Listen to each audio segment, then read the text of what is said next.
Lajpore jail ફરીથી વિવાદમાં આવી છે। સુરતથી આ સમાચાર મળી રહ્યા છે।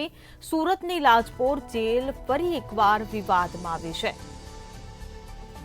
તો નામચીન ઠગ ઇમ્તિયાઝ સદ્દામ પર હુમલો કરવામાં આવ્યો છે।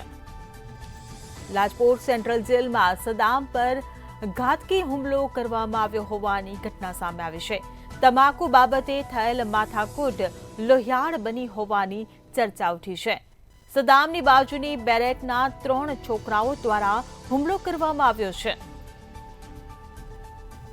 ત્યારે છેલ્લા 55 દિવસથી લાજપોર જેલમાં બંધ છે કુખ્યાત ઠગ સદ્દામ।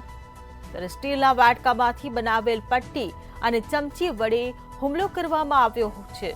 સામસામે હુમલો થવા છતાં લેવાઈ એક તરફી ફરિયાદ। તો કેદી કિરણ સંતોર, રવિ વસાવા, શુભમ ચૌહાણ સામે ફરિયાદ નોંધવામાં આવી છે। ઇન્ચાર્જ જેલર ડીબી રાણા દ્વારા ફરિયાદ નોંધાવાઈ છે। સંવાદદાતા રાબિયા સાલે આપણી સાથે જોડાઈ ગયા છે। જે રાબિયા, સુરતની લાજપોર જેલમાં ઇમ્તિયાઝ સદ્દામ પર હુમલો થયો હોવાની ઘટના સામે આવી છે, વધુ શું વિગતો? સુરતના જે સચિન પોલીસ સ્ટેશન છે ત્યાં સમગ્ર મામલો પહોંચ્યો છે। ઇન્ચાર્જ જે જેલર ડીબી રાણા છે તેમના દ્વારા ફરિયાદ નોંધવામાં છે। કેદી રવિ નટવર વસાવા સામે આ ફરિયાદ નોંધવામાં આવી છે। વ્યવહારિક છે કે સુરતની જે લાજપોર જેલ છે વર્ષો વર્ષથી વિવાદમાં જ રહેતી હોય છે ને વધુ એક વિવાદ એનો સામે આવતા હવે ફરિયાદ નોંધાઈ છે। નામચીન જે ઠગ ઇમ્તિયાઝ સદ્દામ છે એની ઉપર એક હુમલો કરવામાં આવ્યો છે। આશ્ચર્યની વાત છે કે જેલમાં જ રહીને જેલની અંદર જ હુમલો કરવામાં આવે છે।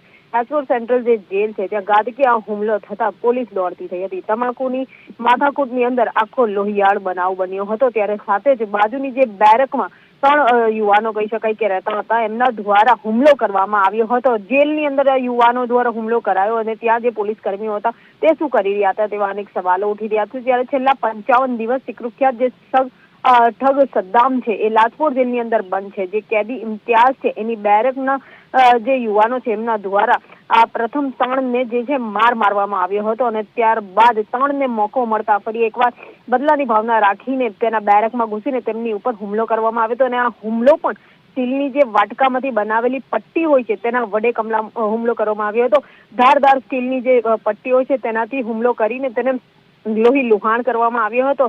સામસામે હુમલો છતાં એક જ તરફી ફરિયાદ લેવાયા હોવાની ચર્ચા ઉઠી રહી છે। કેદી કિરણ ઉર્ફે કૃણાલ હાઉસિંગ સંતોર દેવી પૂજક સામે ફરિયાદ કરવામાં આવી છે। કેદી રવિ નટવર વસાવા સામે ફરિયાદ કરવામાં આવી છે।